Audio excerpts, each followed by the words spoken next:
Pretty good. Yeah, that's pretty fast. So behind me is a very unusual vehicle. That is the Mercedes-AMG E53 Coupe.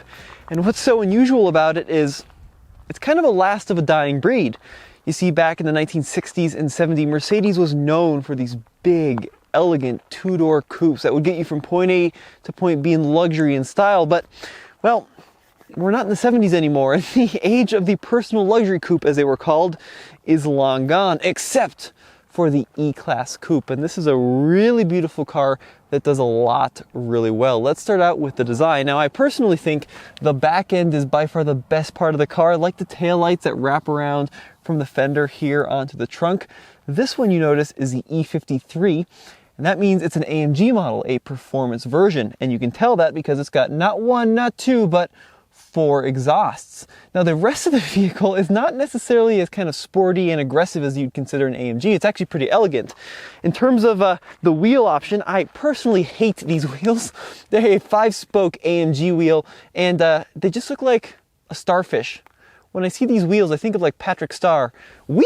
You know, just totally happy, but that's definitely a preference thing. And they're actually pretty narrow as well for an AMG car, so 245 width, both in the front and the rear. Now, coming along the side, Mercedes back in the day was known for their pillarless coupes, and the idea was you could drop all the windows and you have a clear view through the vehicle. It's got this super almost concept look design. Let's see if the new E-Class has continued that pillarless trend. All right, well, the front and the rear windows retract, which is cool. That's a good sign, but you still have this little tiny window. Oh no, so it is so close to being pillarless. There is no traditional B-pillar, but then there's this little itty bitty window, and this thing drives me crazy. I wish you would just go whoop and retract right into the body, but that's just a preference thing. The front of the E-Class Coupe is very similar to its 4-door sibling.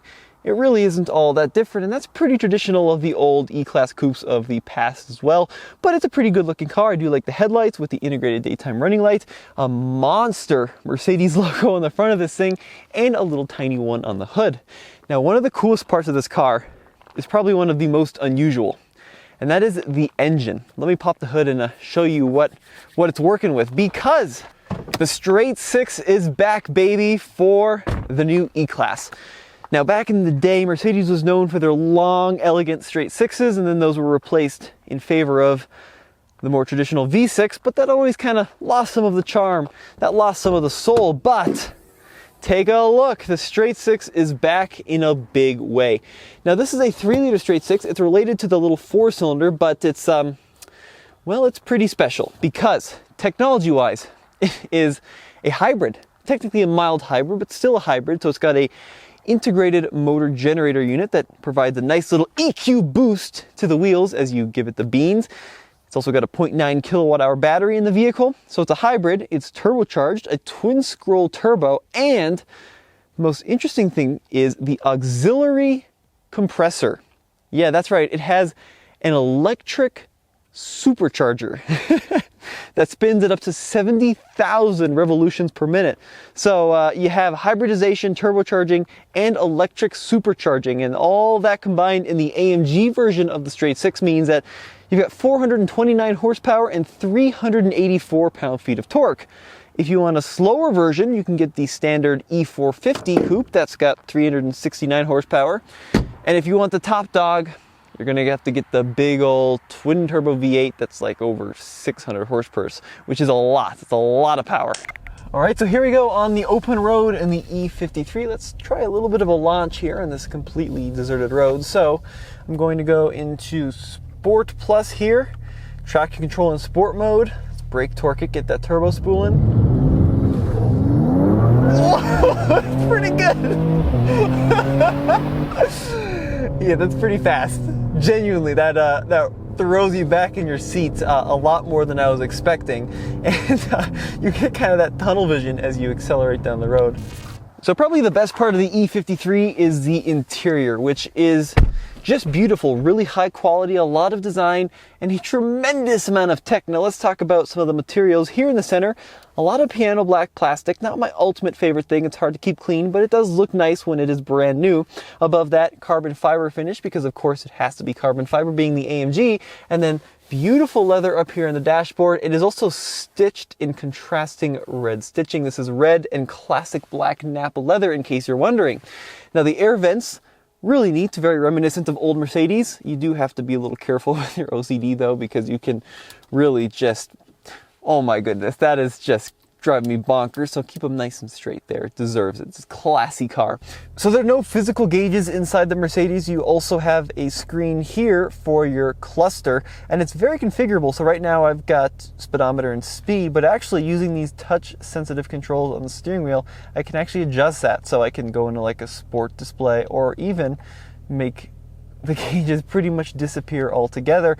And you can control everything via the steering wheel. It's almost a little bit overwhelming. Like it takes a little while to get used to all the controls. And after a week in this car, I've kind of figured pretty much all of it out. But it is a long process to dial in and get used to. Of course, tons of driver assistance as well, and you get all that in the assistance pages. So you've got radar cruise control, you also have assisted steering, and then you also even have like the little system that monitors your eyes and makes sure that you're still awake.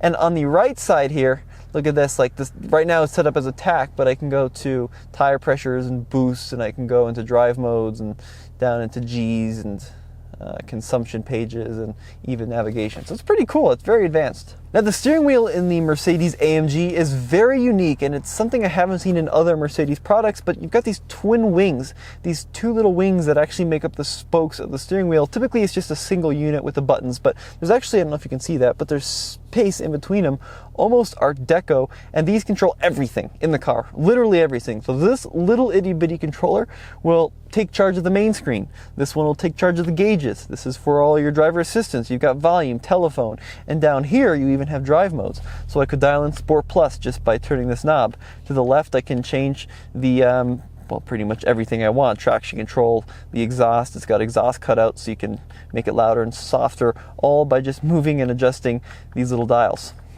In sport mode, it firms everything up, and the 9-speed automatic shifts really quickly, and the steering gets pretty heavy, and the dampers really tighten down.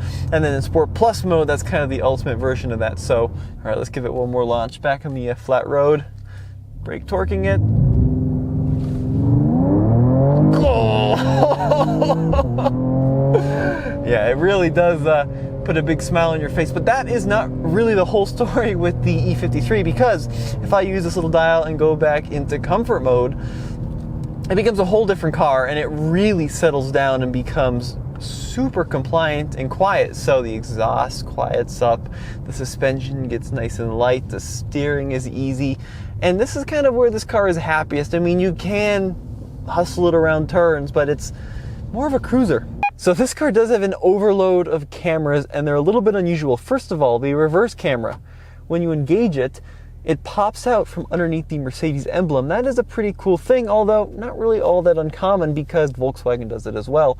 But some of the camera views, you can really stitch together 360-degree cameras to your liking, and the front camera is particularly interesting because when you turn left and right, the actual camera view shifts. So you can see there, it's shifting to the right and then shifting to the left. I mean, it is one of the most advanced camera systems I've seen in just about any car. And if you're into this kind of parking tech, you definitely have it in the new E53.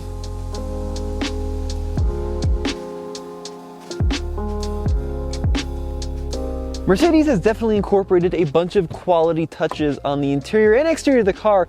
For example, this little panel here that just blocks out part of the door. It's just really high quality, feels good to touch. Same thing with the plungers, they're knurled, and the whole door panel is beautifully stitched. And as I close the door, if you take a look up here, the little seatbelt retractors are automatic, so they'll actually hand you your seatbelt as you get in and out. Now jumping in the back seat, you once again have a beautifully engineered handle. Pull that forward and then you have to wait. It does use the electric seat motor to to actually retract the seat. But if you're a little patient, you can crawl back here, and it's not as bad as I was expecting, to be honest. I'm 6'1", 2 depending on the doctor, but I actually have somewhat decent headroom for a coupe. Legroom is actually all right as well. It's just, you know, a slow process getting in and out of the vehicle. I kind of wish that, you know, they hadn't put in the electric motor as the retract, but that's okay, because if you're a kid and you like little gadgets, that's going to be a fun thing to play with. Now, in terms of comfort back here, I also have 2 cup holders and a couple of air vents and these beautiful speaker grates, the Burmeister. It really is a nice touch. To get into the trunk of the Mercedes, you push in on the emblem and it lifts with a surprising amount of authority. It's actually an electronic trunk lid, which is hilarious because it's so small, but you close it with this button here. It'd be so easy just to close it by hand, but no, it's got to be premium and luxurious. But anyways, when you're back here in the trunk, it's massive. I forgot how big a traditional coupe's trunk can be. And then of course the seats do fold down. A little bit of additional storage underneath the floor. No spare tire on this AMG model, but that's okay, because if you can afford $86,000 worth of bends, you can probably afford the tow truck. Although, to be honest, I do like spare tires, even on luxury cars. Look at this though. These little handles, plop them, and that's how you pop the seats. But it is a bit of a reach to get them to, there we go, to get them to fold. So the E53 Coupe, is it worth $86,000? In my opinion, I think it is, because it's such a unique blend of ultimate luxury with massaging seats, but also quite a bit of performance with adaptive suspension and various steering modes. It's a lot of fun to drive when it needs to be, but most of the time it just wants to waft you along, and I think that's pretty cool. It also feels really well screwed together, like Mercedes of the past. It's one of the first Mercedes I've gotten into in recent years where you close the door and everything just feels very 70s in a good way. Not like shag carpet 70s, but like 70s Mercedes where it's basically assembled like a gun vault, and that's a cool thing. Well, let me know what you think in the comment section below of the E53 Coupe, and as always, this is Tommy with the Fastlane Car. Check out TFLcar.com for the latest and greatest in new car reviews.